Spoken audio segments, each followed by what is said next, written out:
राधे राधे दोस्तों, आज हम आपको सुनाएंगे जीवित पुत्री का व्रत की कथा। अगर आप हमारे चैनल पर नए हैं तो प्लीज़ हमारे चैनल को सब्सक्राइब करें, वीडियो को लाइक करें और शेयर करें। कहते हैं माता पार्वती ने भगवान शंकर से एक बार पूछा, हे प्रभु आप बताइए कोई ऐसा उपाय जिससे सभी की संतान चिरायु और ऐश्वर्यशाली और सुखी हो। इस पर भगवान शंकर ने माता पार्वती से कहा, हे देवी आप जो जानना चाहती हैं वह मैं आपको बताता हूँ, सुनिए। अपनी संतान को स्वस्थ, चिरायु और ऐश्वर्यशाली बनाने के लिए एक ही व्रत है जिसे माताएं करती हैं तो उनके पुत्र ऐश्वर्यशाली, सुखी और दीर्घायु होते हैं। उस व्रत का नाम जीवित पुत्री का व्रत है। देवी पार्वती ने पूछा, हे प्रभु यह जीवित पुत्री का व्रत कैसे किया जाता है और इसका महात्म्य क्या है? यह कब से प्रारंभ हुआ है? इसकी कथा बतलाइए। यह व्रत कब से प्रारंभ हुआ है यह भी बतलाइए। तब भगवान शंकर ने कहा, देवी यह व्रत संतान की सुरक्षा के लिए किया जाता है। इस व्रत से जुड़ी एक पौराणिक कथा है जो जीमूत वाहन से जुड़ी हुई है। सत्य युग में गंधर्वों के एक राजकुमार थे जिनका नाम जीमूत वाहन था। वे सदाचरण करने वाले, सत्यवादी, बड़े उदार और परोपकारी थे। जीमूत वाहन को राज सिंहासन पर बिठाकर उनके पिता वन में वानप्रस्थी का जीवन बिताने चले गए।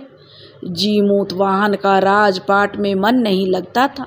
वे राजपाट की जिम्मेदारी अपने भैयाओं को सौंपकर पिता की सेवा करने के उद्देश्य से वन में चले गए।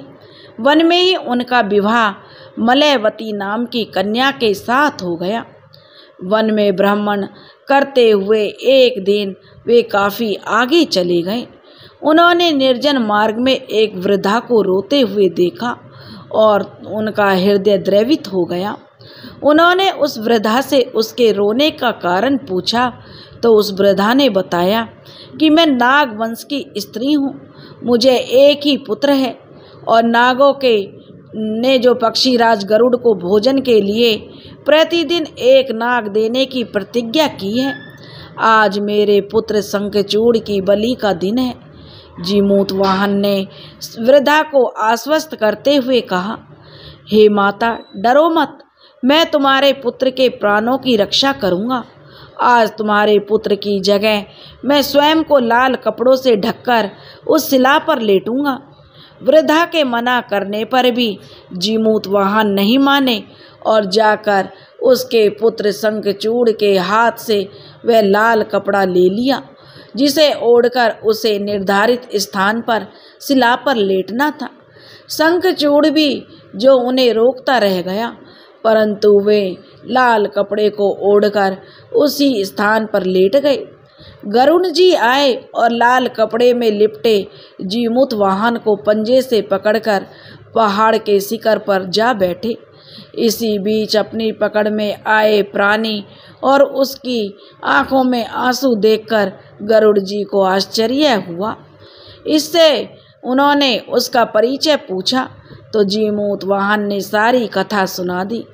गरुड़ जी उसकी बहादुरी और दूसरों की प्राण रक्षा के लिए खुद को बलिदान करने की भावना से बहुत प्रभावित हुए। उन्होंने जीमूत वाहन को जीवन दान दे दिया और नागों की बलि न लेने का वचन भी दिया। जीमूत वाहन के त्याग और साहस से नाग जाति की रक्षा हुई। तभी से संतान की सुरक्षा और सुख के लिए जीमूत वाहन की पूजा की शुरुआत हो गई। यह व्रत कठिन तो है पर बहुत फलदायी भी है। इस व्रत को ज्योतिया के नाम से भी जाना जाता है। यह तो वह कथा है जो पुराणों में वर्णित है। जीमूत वाहन ने नाग पुत्र शंखचूड़ की गरुड़ से रक्षा की थी और गरुड़ से वचन लिया था कि नागों की बलि नहीं लेने की। यह कथा जीवित पुत्री का व्रत कथा के रूप में सुनाई जाती है।